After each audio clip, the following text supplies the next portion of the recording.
For all their talk about oppression, women sure are quick to give up their guns. How the hell are they expected to defend themselves against the evil white patriarchy?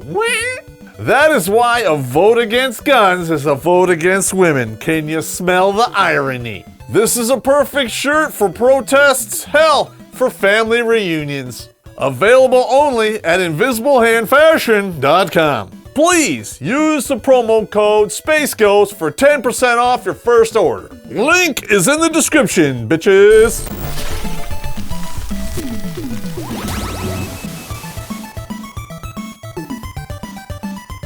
What's up, faggots?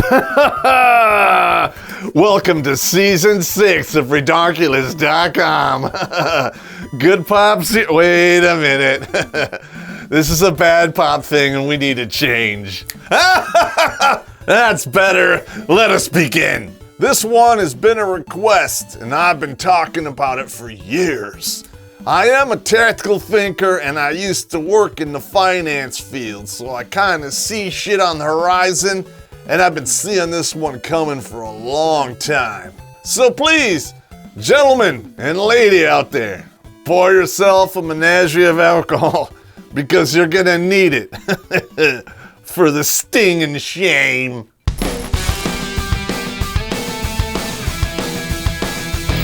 Yeah. Before we dive headfirst into this yeast-filled muff, we have to talk about bubbles. I'm not talking about the bubbles that you blew when you were a kid, but that dude is back in town and he wants your number. I'm talking about the kind of bubbles that we attach to value. Usually economic value. And with that being said, I got a little history lesson for you. I'm gonna pretend to go to work now. I'm not gonna jump in the DeLorean and go all the way back to the 20s about the Great Depression. We don't need to go back that far in history. Besides, what the schools are teaching you, that didn't happen anyway. I'm gonna talk about more recent things. Basically what a vast portion of my audience was alive for. We're going back to the early 90s and we're gonna talk about that tech bubble. Back in the day, it was the only game in town. IBM, and they were the shit. Remember floppy disks? The ones that actually were floppy? And if you're part of the IBM generation, chances are you didn't have one in your house, because back in the day, they cost as much as your house. I personally had not laid my eyes on a computer ever until my school brought one in the early 80s. And for the longest time, that's the only place you actually saw them. Libraries and schools, because they were too goddamn expensive. Even if you could afford it, you'd be stuck with one of those bullshit dot matrix printers. Fuck those. Today, you want something printed? It takes 30 seconds max, no matter what it is.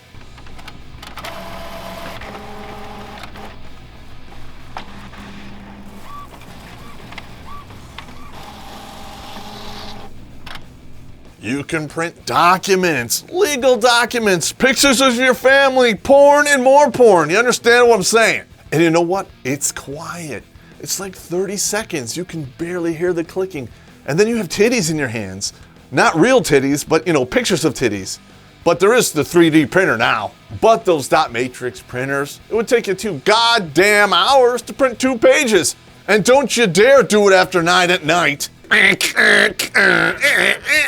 would take like 15 minutes. It doesn't matter how quiet you think it is. You can shut the door and the windows, but everyone in the house can hear the You hear like, shut the fuck up! Print that in the morning!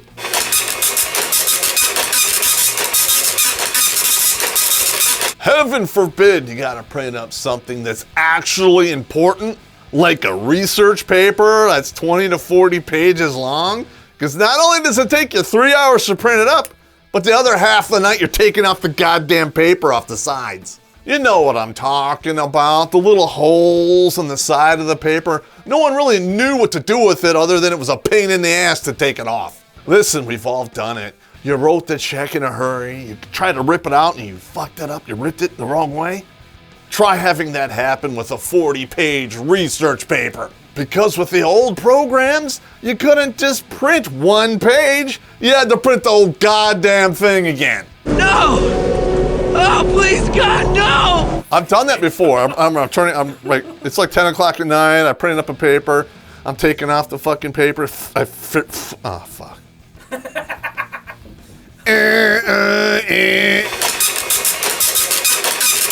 If you're one of those guys who likes to look back at the past and go, oh, that is the best it will ever be, fuck you. You don't know what you're goddamn talking about. Time marches on, things get better, and patents lapse. IBM could only maintain that monopoly for so long before competition came in. Enter stage left, and it's a big list. I'm just going to go through a few of them. Apple, AMD, Atari, Commodore. Oh, and I almost forgot. Microsoft and HP. Bill Gates is one of the richest dudes on the planet, and he hasn't made a successful operating system in 20 years. Now listen, I know there's going to be some Mac and PC people and be duking it out in the comments. That's fine, that's what comments are for, but please don't thumbs down my video.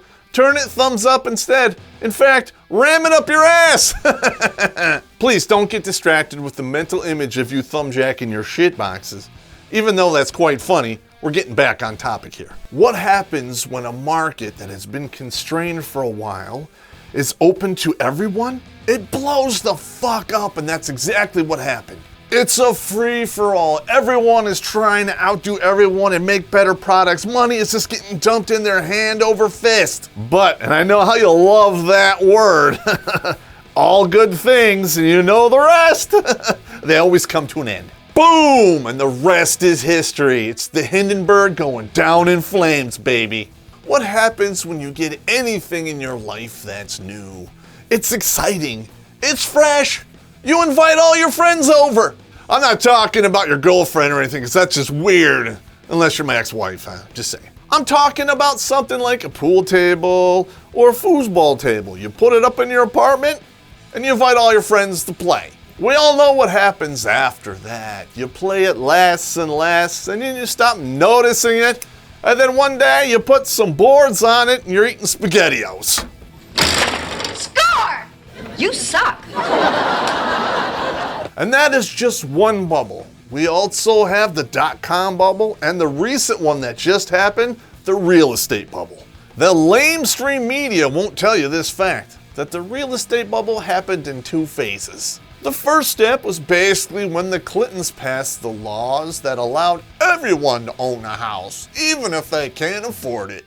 Did these subprime mortgages exist in the past to people who couldn't afford it? Absolutely, but they were done privately.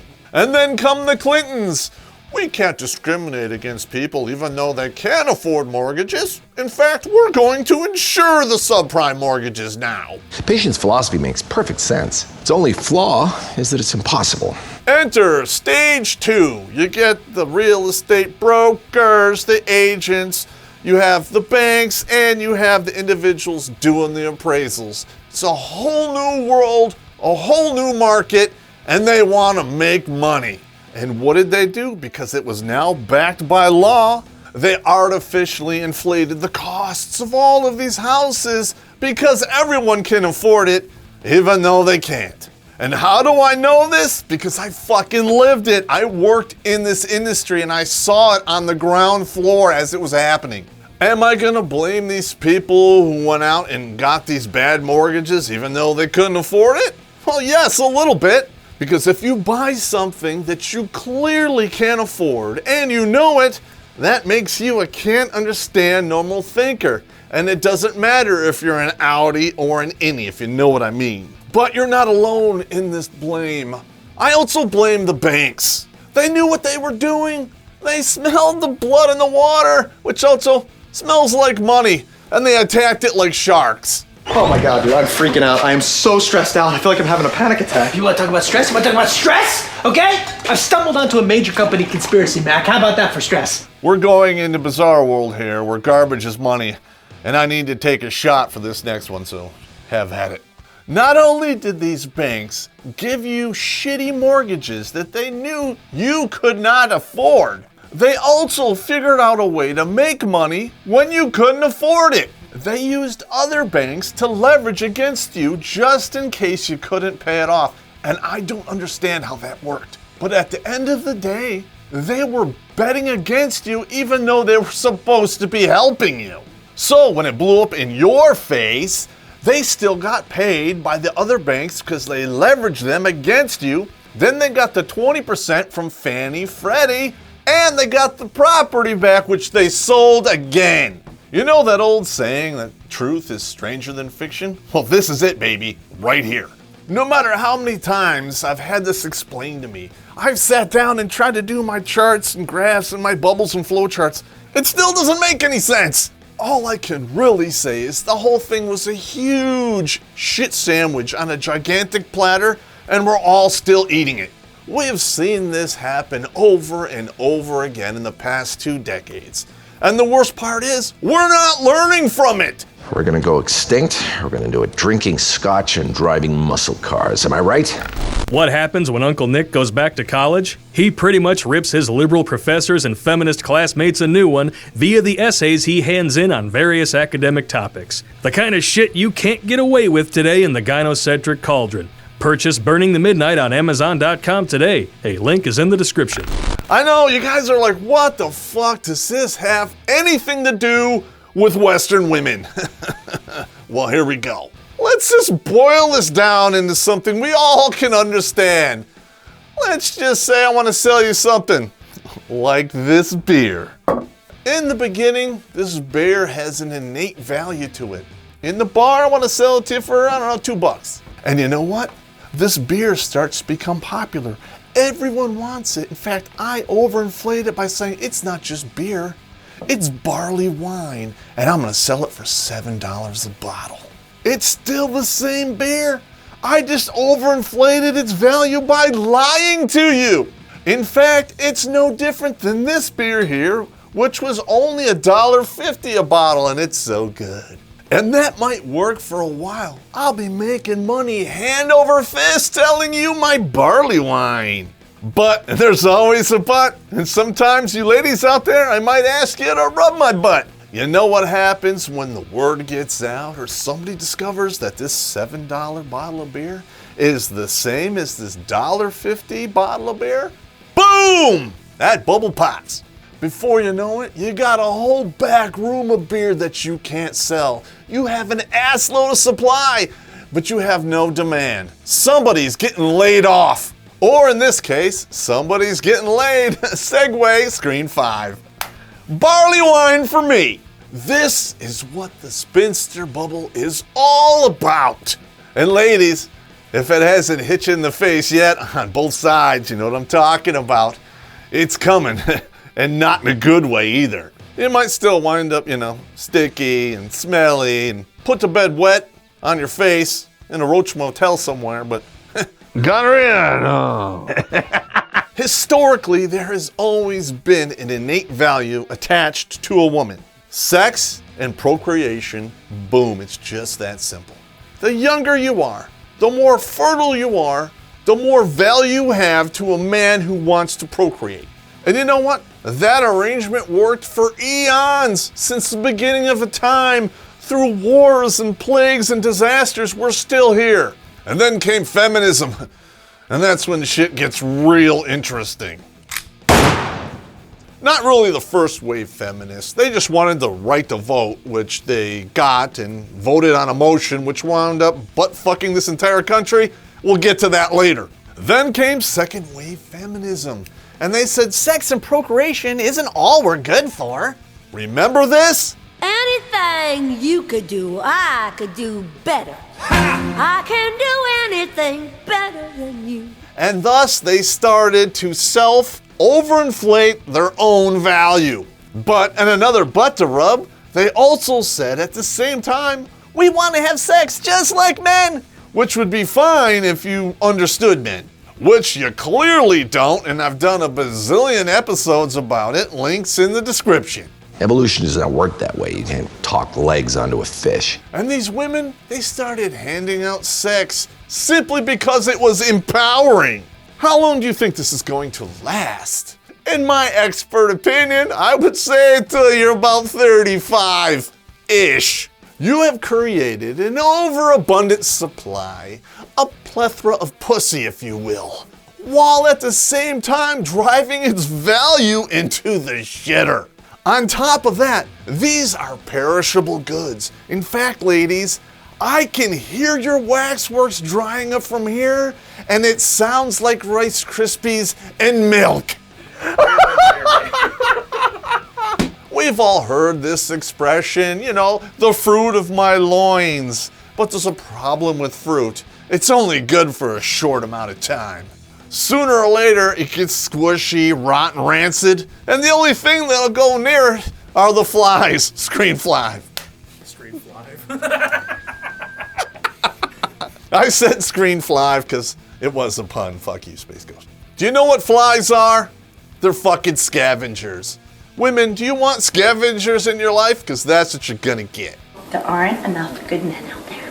There is no demand for shit that only scavengers will eat. And trust me, scavengers will eat some fucked up shit. Nobody goes to the supermarket and buys the moldy fruit and the sour milk and the maggot-ridden meat. It just doesn't happen. That is the illusion that feminism is trying to sell you. They want you to pay full retail for the bones that are already picked clean. Or the meat that's already been poked by 100 bones. Screen 5. Let's go back to the beer analogy. If I can get an ice cold beer every day and not have to pay much for it, if anything at all, do you think I'll buy this other beer that's had 100 dicks in it? I don't think so. But feminists, they think you're gonna buy this beer because they've spent such a long time pumping up its value. Somehow they think if this beer is more educated, it has more value. Us dudes, we don't give a shit. You could be a waitress, working for minimum wage and tips, and we'll still give you the tip, and eventually the whole thing, you know what I mean. Actually, I was just trying to make another euphemism for sex. So was I. They also think if this beer has a career in the STEM field, we'll still drink it. No, we won't.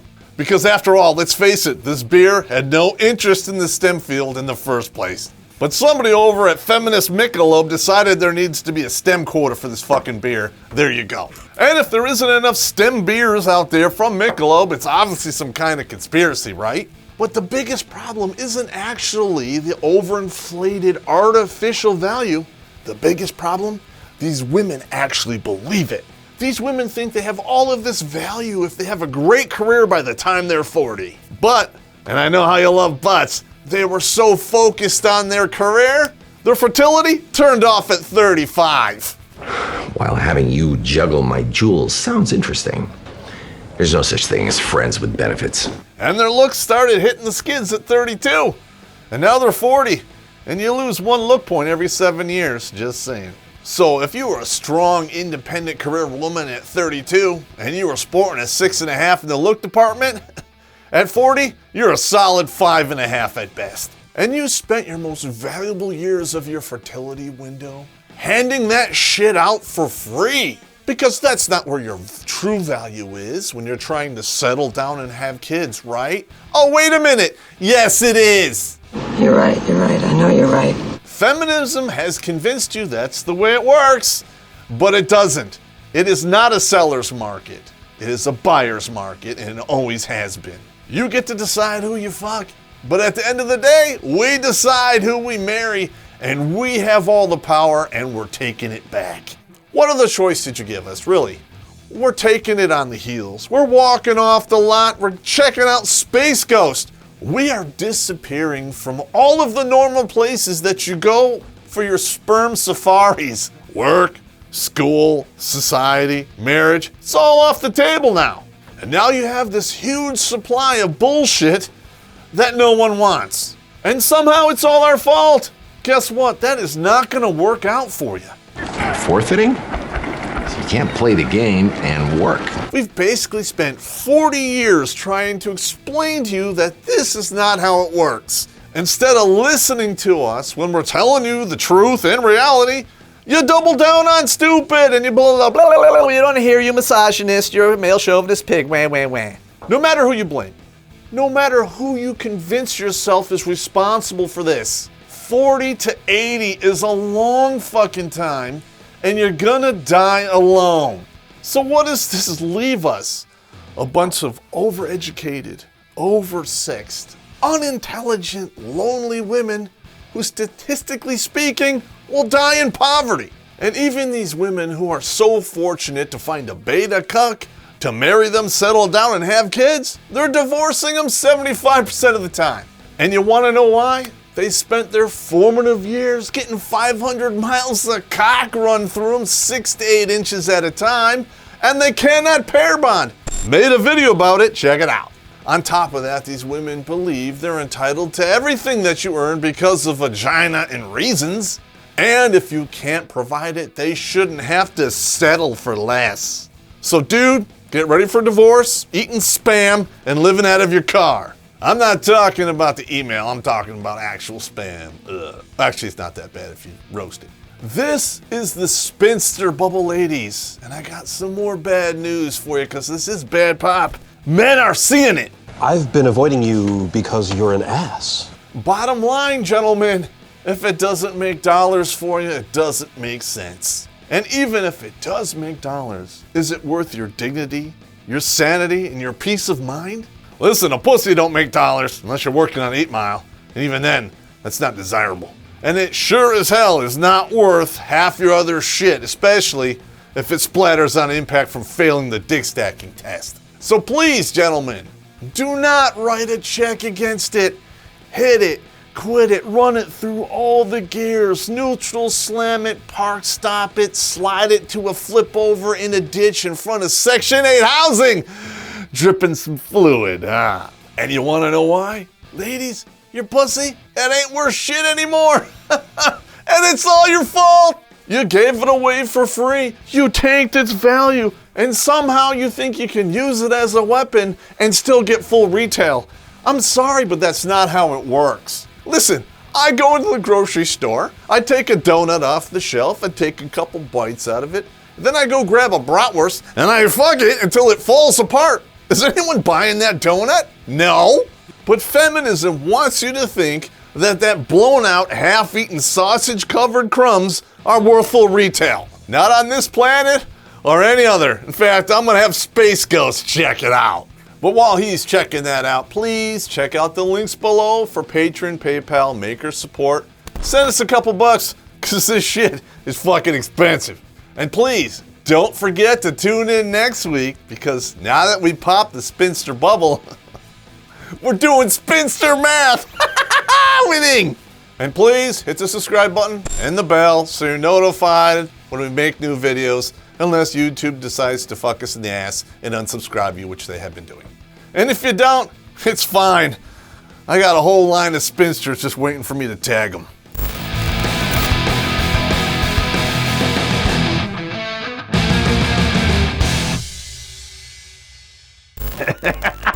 and at the same time, drop the value of sex. You have a magnifying effect on this. Yeah.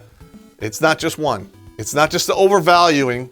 Now you're overvaluing their value and you're devaluing the sex. Yep. So you're basically blowing a super huge, fuck, it's gonna blow up. They didn't realize that Somebody didn't think it through. Intended effect. They didn't think it through.